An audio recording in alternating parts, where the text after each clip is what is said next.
शनिवारचा प्रहर आणि तांबडं फुटलेलं पूर्वेकडे आणि उत्तरेकडच्या बाजूने असं रॉकेट गेलेल्याची पाऊलखुणा उमटलेल्या अजूनही दिसत आहे. तर त्याच्या समोरून अगदी बिंदू स्वरूपात भरारी घेत असणार ते रॉकेट आणि इकडं आकाशामध्ये पक्षीसुद्धा उडायला लागलेले आहेत.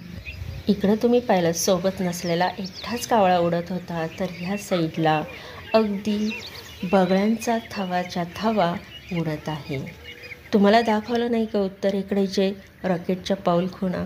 तर बघा, त्या धुराचं रूपांतर आता अगदी सरळ रेषेमध्ये ढगांमध्ये झाल्यासारखं दिसतंय. तुम्हाला मी परवाच्या दिवशी हे एक दाखवलं आणि कालच्या दिवशी हे बसवताना दाखवलं, म्हणजे काल दुपारीच चालू होतं आणि संध्याकाळीच, म्हणजे हे झालं काल, हे झालं दुपारी आणि इकडचं जे झालं आहे ना, हे झालं जवळजवळ संध्याकाळच्या टायमाला. म्हणजे 2 दिवसामध्ये 3 हे सौर पॅनल शेतीसाठी लावले गेलेले आहेत. बघा, आता एक शेतकऱ्यांना म्हणजे जसं मंजूर होईल त्या पद्धतीने, जसा नंबर येईल त्या पद्धतीने त्यांना सौर पॅनल हे शेतीसाठी उपलब्ध होतील आणि लावले जातील. पूर्वेकडून सूर्य उगवलेला आहे आणि आज शनिवार. आज सगळे मुलं कसे घाईघाई सकाळ सकाळी शाळेत चालले आहेत. तर मग अशी गेली ती. तर बघा, हे मस्त असं पूर्वेकडचं वातावरण. सूर्य आगमन होताच पावसाळ्यात असे नजारे पण दिसत नाही, लाल लाल नाही का काय नाही, फक्त काळे ढग आणि पांढरे ढग एवढेच. पक्षी मस्त फिरताय, विहार करताय. शेतात तर बिलकुल असे खडे दिसणार नाही, पण रस्त्यावर बघा किती खडकाळ झालंय, जिथं तिथं खडे. आणि माझ्या बुटामध्ये गेला एक चांगला खडा जो रुतून बसला, जो सारखा पायाला टोचत आहे आणि केव्हाचा काढायचा प्रयत्न करते, पण तो काही निघायच्या तयारीत नाही. आणि आता सूर्य तर किती मस्त भारी चमकत आहे, किती भारी दिसतं. आणि बघा, 3रं रॉकेट पण चाललेलं आहे अगदी, म्हणजे सकाळपासून तर 3 रॉकेट बघितले आहे. मी वॉकिंग करून येईपर्यंत आकाशी आंघोळ पंघोळ देवपूजा चाललेली आहे. तुळशीला पाणी घालून सूर्याला नमस्कार.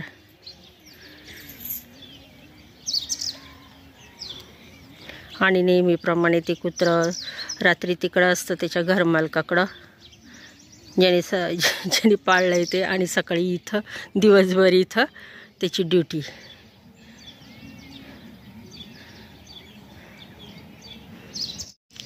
आणि आता असंच आरामलं आहे. मी बाहेरून आले का लगेच हे झाडून घेऊन गोळा करायचं,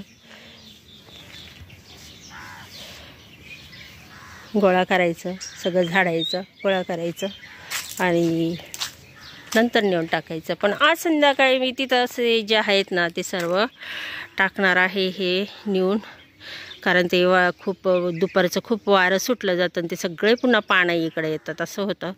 त्यामुळं आता ते तिकडं गोळा करून ठेवलेली जे आहेत ना, हा सर्व गंज हा नेऊन टाकावा लागेल मला.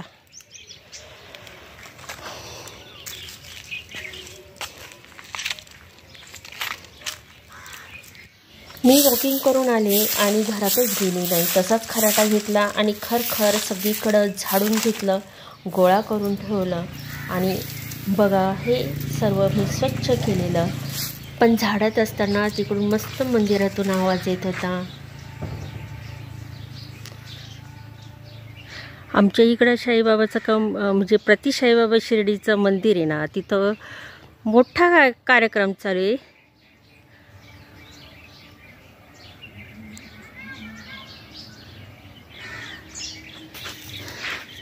आणि सूर्य बघा, हक्क गेली दूध आणायला, सोबत तिचा बॉडीगार्ड पण गेला. कुत्रा तिच्या सोबत पण आहे. एका साईडचं झाडून झालं होतं, पण अंगणावरलं राहिलं होतं, म्हणून रांगोळी न पुसता पानं अशी बाजूला हळुवार पद्धतीने करून तिकडं पानं गोळा केली आणि टेप घेतला हाती आणि तशीच बाहेर आली, कारण बुटामधला खडा मला सारखा रुतत होता आणि मला तो कशाही पद्धतीने काढायचा होता. पण काढल्यानंतर आता काय होणार आहे हे मला माहिती होतं, कारण बुटाच्या आरपार तो बसलेला होता. 2 बोटाच्या चिमटीतून बराच वेळ काढण्याचा प्रयत्न केला आणि बघा किती अणकुचीदार हा दगड. आणि मग आता त्याला जे होल पडलेलं होतं त्याला टेप चिटकवायचा प्रयत्न करत होते, पण टेप पण हट्टी, तो काही चिटकायला तयार होत नव्हता. मग हा होल काही तसाच ठेवू काय मी? चिटका ना गड्या.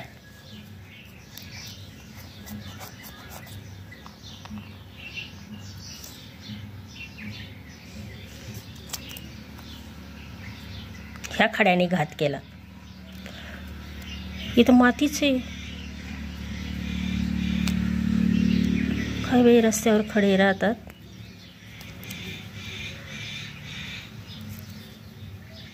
बाई हे बुट काय असे, पहिलं तर काही चिपकलं नाही, दुसरा तासच दिले लावून. दुसरे खडे जायला नको. चला आता घर आवरते. चला आता झाडून वगैरे घेते, सगळं घर आवरते.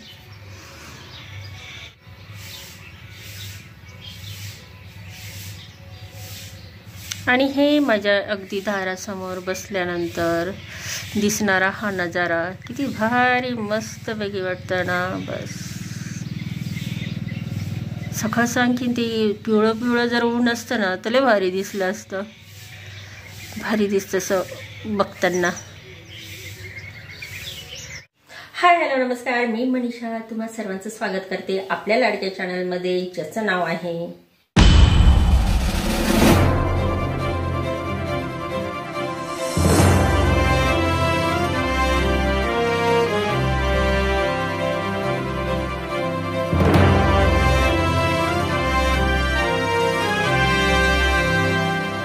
बनवत आहे. तुम्हाला दाखवते मी. आज थोडीशी वेगळ्या पद्धतीची भाजी बनवणार आहे मी.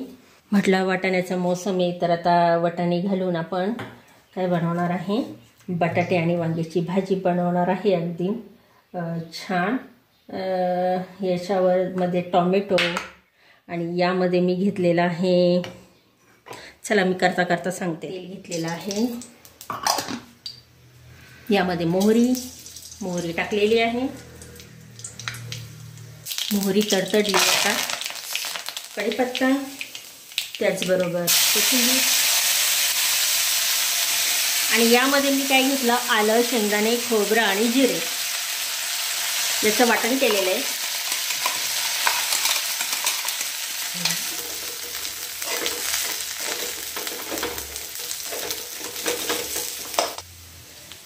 आता यामध्ये मी टोमॅटो टाकत आहे. चवीपुरतं मीठ लगेच टाकून घेतलेलं आहे.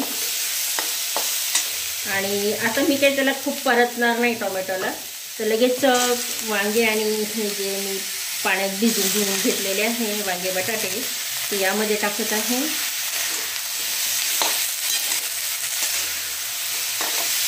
यामध्ये वाटाणे,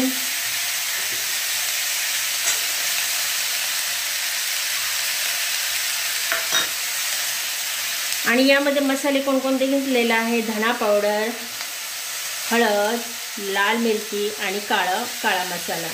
तर हे सर्व मी याच्यामध्ये टाकून देत आहे. आणि उरलेली कोथिंबीर सुद्धा.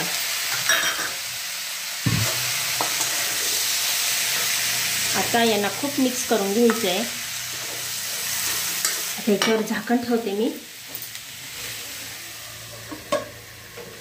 1-2 मिनिट. अगदी थोड्या काही क्षणातच. मी सुरुवातीला म्हटलं होतं ना, मी वेगळ्या पद्धतीने भाजी करणार आहे. तर वेगळ्या पद्धतीने म्हणजे कशी, तर मला बिलकुल पाणी टाकायचं नव्हतं. म्हणजे पूर्ण ही भाजी आहे ती मला वाफेवर शिजवायची होती. पण कसलं काय, मला तर काही कुठं पाणी सुटलेलं दिसलं नाही. मग आता मी काय करू राहिले आहे, आता हा कोरडा वाटला होता ना, तर अगदी थोडासा मसाल्याला पाणी याच्यामध्ये पाणी टाकते खाली दाबून म्हणून, खूप नाही.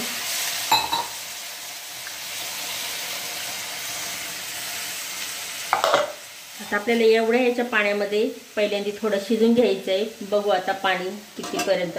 तर याला पाणी सुटतं, तर हे सुटलेल्या पाण्यावरच आपल्याला ही भाजी शिजवायची आहे.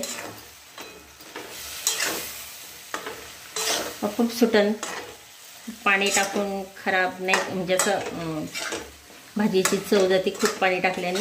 म्हणून मी ह्याच भाजीमध्ये असंच शिजून घेणार आहे, अगदी थोड्या थोड्या पाण्यात.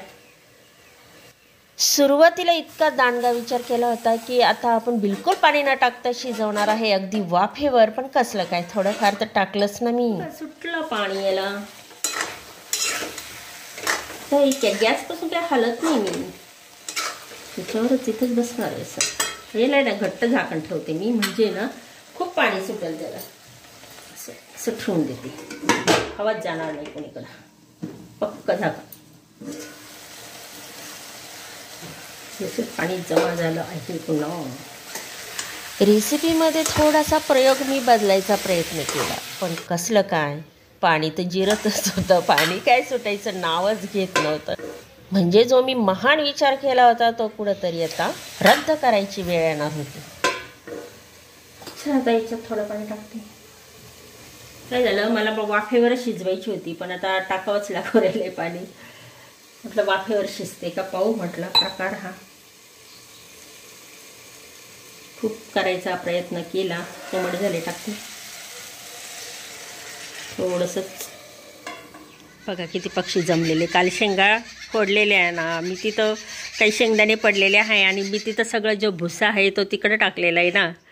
तर इतके म्हणजे सगळे ते शेंगदाणे खाण्यासाठी येऊ राहिले. आणि तिथं नेमकी मी नळी पण चालू केलेली आहे. असं पण झालेलं आहे. पण ज्याच्या त्याच्या तोंडात पावा ते शेंगदाण्याचे, म्हणजे शेंगदाणे जे आहेत ना ते आहेत चोचीमध्ये, खात आहे ते काय.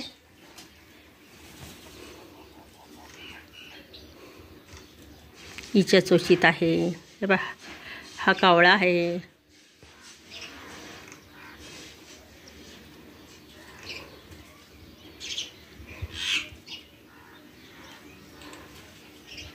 तो खातोय.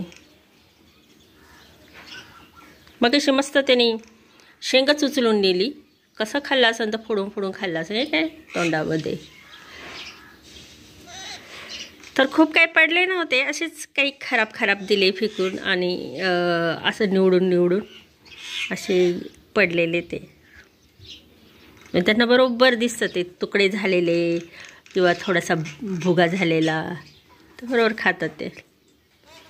आणि अशी ही पाहुणे मंडळी ही जी आहेत रोज माझ्या अंगणामध्ये येतात आणि मस्त खाऊन पिऊन तृप्त होऊन जातात. पाणी पण असतं तिथं प्यायला.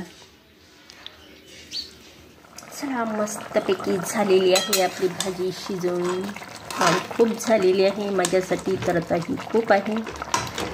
तर आता शिजलेली हे बटाटा पण शिजलेला आहे, वांग पण शिजलेलं आहे. आणि मस्त झालेली आहे. चला, वाटाणा घालून केलेली ही वांग बटाटा आणि टोमॅटोची भाजी कशी वाटली. वाटाणे हे बाजारात येऊ राहिलेले आहे ना, त्यामुळं हे सर्व चालू. आता एकदा वाटाणे गेली का मग कसलं काय. आता मी यांना बंद करते. हे टिटव्या यांनी अंडे ना दिले असतील जमिनीवर. आणि मी अशी कथा ऐकली होती की टिटव्या अंड फोडण्यासाठी पारस दगडाचा वापर करते. किती खरं आहे किती खोटं आहे हे माहिती नाही, पण मी असं ऐकलं, अशी वाचली होती यूट्यूबलाच.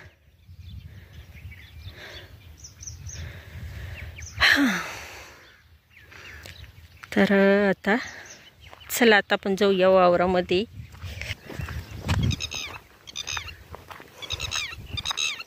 तिची पिल्लाची अंडी इथं कुठं असणार आहे गड्या अंडी. इथं तर काय अंडी दिसेना. आता लाईट गेली आहे, नाहीतर हे चालू झालं असतं. लाईट नाही आहे. विहिरीचं पाणी इथून बोरमध्ये. आपल्या विहिरीला पाणी बघा आता किती.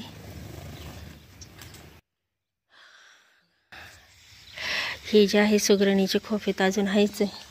आणि मकाला पाणी देण्यासाठी आपण हे इथं मका होता तर हे इथून असं पाईप तिकडं तिथपर्यंत, आणि याचा पाईप आहे स्प्रिंकलरचा आहे, पण स्प्रिंकलर लावता येत नाही ना, तर डायरेक्ट असं देऊन केली होती. कारण आता मकाच एवढा मोठा असल्यावर कसा काय पाईप स्प्रिंकलर लावता येईल.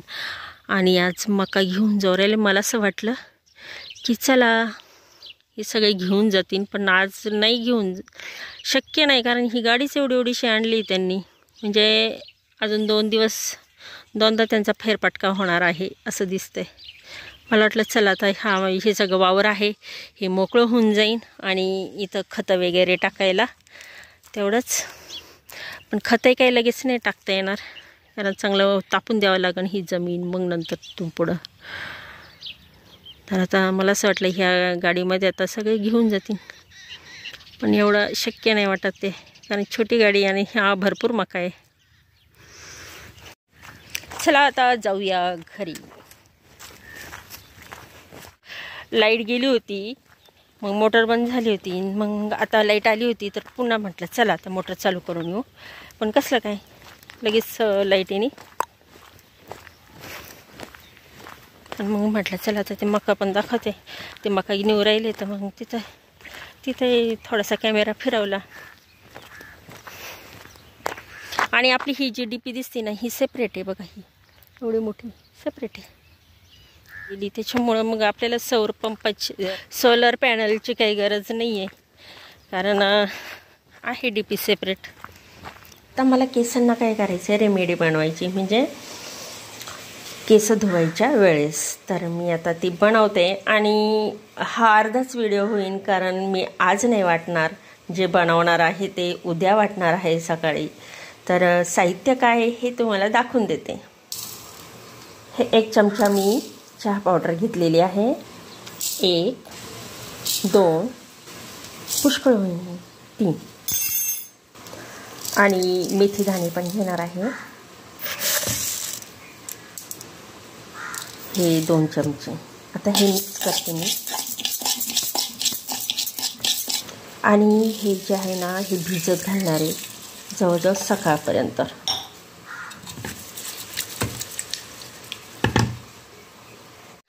अर्थात मी काय करणार आहे, आज संध्याकाळी केसांची मालिश करणार आहे आवळ्याच्या तेलाने. आहे माझ्याकडे आवळ्याचं तेल त्याने, आणि शिवाय हे सकाळी मग वाटणार आहे. त्याच्यानंतर मग दाखवेन मग मी उद्याच्या व्लॉगमध्ये बाकीचं, कारण मग सकाळी सुरुवात होईल ना.